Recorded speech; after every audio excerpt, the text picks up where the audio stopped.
এই ধরনের ভর্তা মাখায় সে ছাড়া এটা কি হবে? আলু ভর্তা?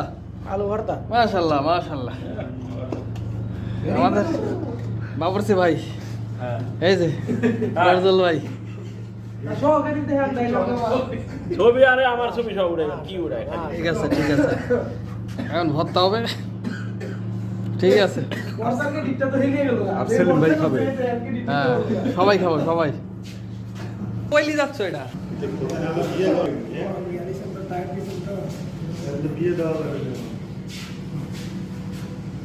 ও এগুলো কোন ধরনের কি কল লাগো তো? আলু ভর্তা নাকি? আচ্ছা আলু ভর্তা, কোথাকার আলু ভর্তা? ঠিক আছে, সুন্দর সুন্দর। ঘুরে ঘুরে পড়ে। আলু ভর্তা, ডাল, এই যে ডিম, বাঙালির প্রিয় খাবার। আপনাদের কার কার আলু ভর্তা, ডাল, ডিম পছন্দ কমেন্ট বক্সে জানিয়ে যাবেন। ধন্যবাদ সবাইকে ভিডিওটি দেখার জন্য।